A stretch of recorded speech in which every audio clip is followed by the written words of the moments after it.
Good morning. Our hand today's Jack Queen clubs on the button. This is a full ring game. This in this hand, it folds around to the cutoff who open raises. He raises 2.3, kind of on the smallish size. I've looked at his stats. He looks to be kind of a tight aggressive at playing at 20 v 2015. His MP stats 18%, 3 out of 17 though. His raise first in's 27, so 3 out of 11. I don't have him limping at all. If we look at calling 3 bets, it's 1 out of 1. So I think he's going to probably mostly raise with his good hands. And then if he limps, if he does have a limping range, it's going to be some of the speculative hands. So this was kind of difficult to set up a range because they don't have a huge number of hands on him. But I think it's going to be something at least like that. Now that's like an early position player's range. But I think it kind of gives us a starting point based on how he's playing. It seems like most of the time that he's coming for in mid position, he's raised. An early position, he's playing 20% cutoff, definitely 43%, but on the button, he hasn't. Now, what's notable about this is that he's only had one opportunity to raise first in. He didn't do that.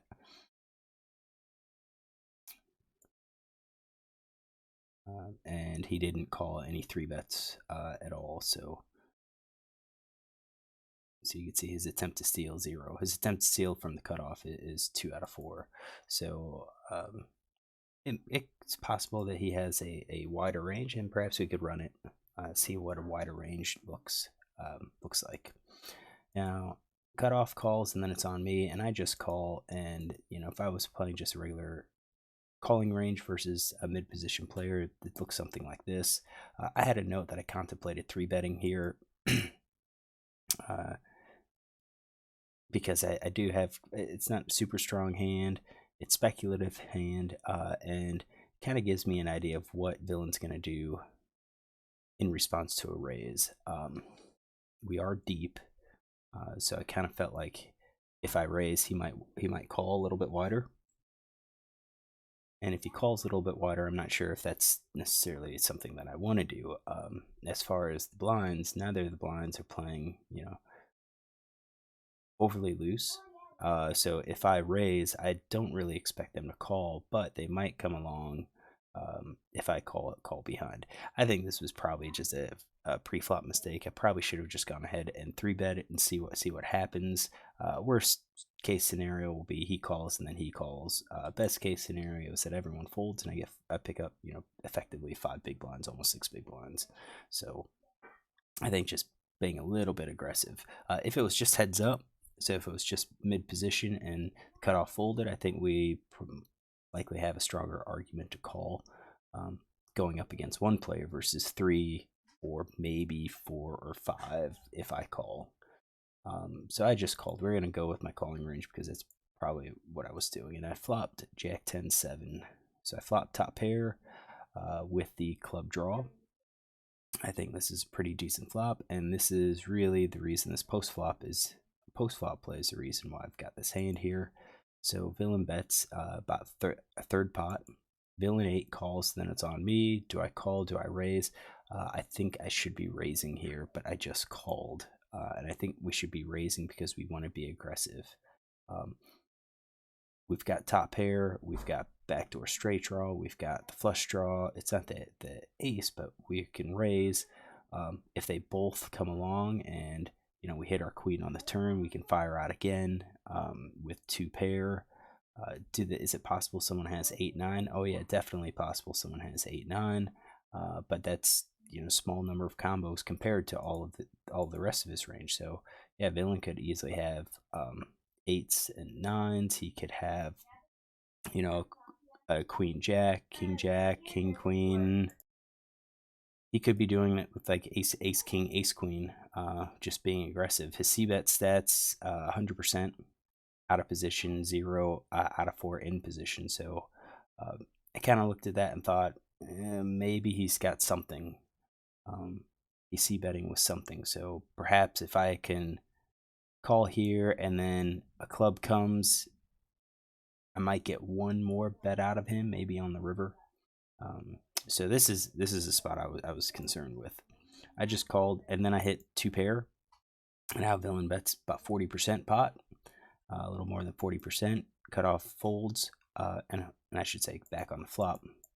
Hit this guy calling does have an effect, and I think that's why when he calls, I think it's probably much more important that we raise versus if this was a heads up pot. I think if it's a heads up pot, we could call, because I do think I could call with a much wider range. I could call with ace queen. I could call with a nine, 10-9, just to kind of protect against all of this guy's c bets with airs. So once the cutoff folds, now it's heads up. We've got two pair, and he leads again. Now I think I missed the raise on the flop, and I just called here again. I think I missed the raise. I think if he does have like ace king of clubs, or maybe a suited ace, if those are in his range, we don't, then he's gonna call, and we've basically are in a better situation because two of his club outs are out. He has to catch that club to beat us with the two pair, or actually if he has ace king, he's got the straight, so scratch that. It would be the ace x suited hands is what he's looking at. Even king nine's got the straight, so board's getting scary right now. And actually I bet that's what it was. I bet I called because I thought he was going to c-bet with ace king. He just hits a straight now, his gut shot, and he bets again. He bets a little bit higher than he'd bet on the flop. So I just called just to protect, and then the board paired, and now villain bets 1.5 x pot, and it's on me. What could he be doing this with? I thought he could be doing this with like a queen x or jack x, but I think this bet is pretty polarizing. I think this is ace king, or possibly a hand like air. So king queen, possibly like maybe a 10-9 if he has those. So let's check out GTO. What does GTO say? I got the ranges. His GTO range actually has him checking quite a bit. So he does have some c-bets, definitely c-betting tens and jacks a bit. Now this is just assumes heads up, so it's going to be off. We're playing three-way at this point. So I think in a three-way plot, players tend to play a little bit more straightforward. I think they tend to bet more with their jacks. The queens, kings, aces, they would tend to bet more straightforward. But the connected high card connected boards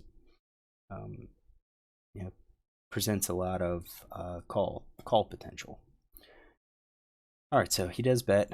He bets pretty small, and it's on us. What do? We have, remember, queen jack, and it does look like we are going to be raising it a bit, 30%.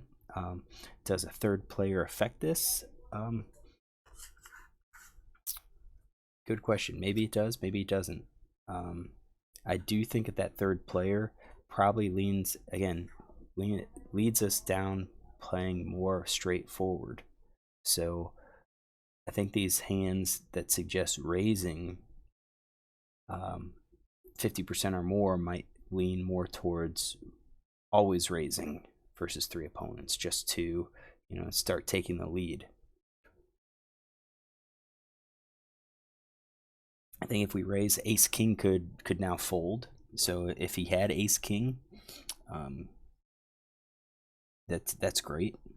We get him to fold. I said not really. We have a queen, so he's really only has 3 outs to that straight, but he has 6 outs to the overcards, so a king or an ace. So I guess we'd be okay with ace king calling. And this hand could have possibly been just bad luck on the run out. So I did call with queen of hearts, and I'll say the queen jack is there. The low pocket pairs fold. I'm not surprised. I think I would have folded it. trips also. So trip 7s calls, but trip 10 raises. 9-8 raise. I think the only thing is the 7s versus the 10s. I guess with the 10s, we block 10-9 a bit more. With 7s, I mean, we could block 7-8. But definitely the straight we're betting because flush could call. All the flush draws could call. I think we're being aggressive with these hands. Because we do have a pair and we are vulnerable. We're vulnerable to all of those overcards coming out. With Queen Jack, we're only vulnerable to King and Ace. King Jack, Ace Jack, you decrease, your vulnerability, and so forth. So we did call. And now villain's gonna bet 100% versus our call. That's his correct play. And now it's on us. Should we call or fold or raise? And now we're heads up. So yeah, we call.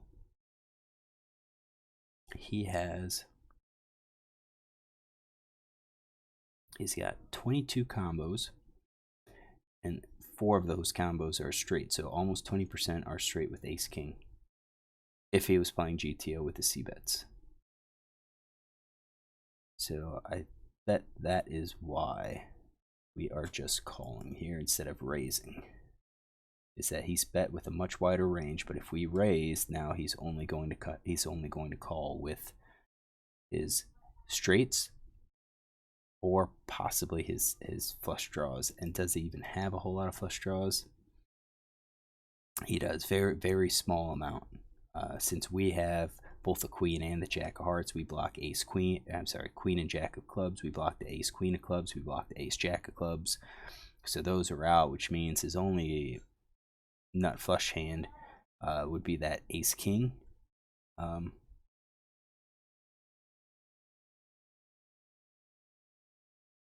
Yeah, it would be the ace king of clubs, and then your hearts. So ace king of hearts, ace 10 of hearts. So he bets. I did call, and then this was 7 of spades, I believe. And now he should be betting about 50-50 for that size, 55 to 45%. His bets are definitely polarized. Full house, straight, and then weak pair, and some middle pairs. His overpair, 2-pair, top pair hands are all hands that are just going to check. They've got showdowns. They've got showdown potential. Maybe they can check and get me to induce. So if they check and I bet, I'm betting some of my low cards again, and I'm gonna bet he calls with a lot of them. Yeah, he calls with his over pairs. He calls with queen jack. He folds with king jack, ace jack. So he bets, and now I raise with 7s with quads. I raise with 10s for the full house. Jack 10 and queen jack I raise a little bit. And I think we just mix those in a little bit as part of our bluffs. And we are folding a lot. We're not calling with one. We're really not calling with one pair. I think this player's demonstrated he likes his hand. He's got a hand. Would he really bluff like this on 3 streets? I don't think so. So what did I do? I actually called 2-pair. I couldn't. I wanted to see what this player had. He shows ace king, so that is in his range. We had it in his range. He turned that straight, so he did 1/3. Then he continued. I think if he didn't hit that queen, he's probably not continuing. So while I said maybe I should have been raising the flop, as we look through this hand more closely, I'm not sure if we want to raise and get ace king to fold, because he really doesn't have a huge number of outs. We're going to be favored with our jack. He's got 2 queens, and 6 kings and aces that he could turn. So 8 outs, um, 8 out of 40, 48 hand, 47 cards, 47 cards. Um, Actually 45 cards when we count his hand too. So 8 out of 45. I mean, you're looking at less than 20%.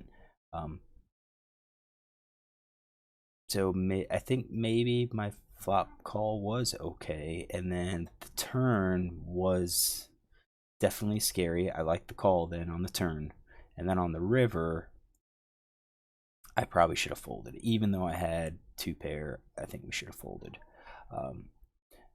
How does this change if he has a wider range? So let's kind of say something more like I'm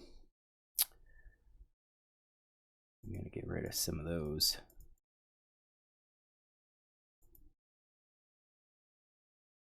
Yeah, we're gonna take out some of these offsuits. I don't see people play these offsuits as much. So let's do something like this. Let's build our tree using the same bets, and then check it out, and we'll come back when it's done. All right, we're done. So villain with his wider range is going to be checking a lot more. He's still going to be betting with some of his stronger hands, but I think he's going to be checking a lot more of his stronger hands here to protect the rest of his checking range because he's going to be checking so much.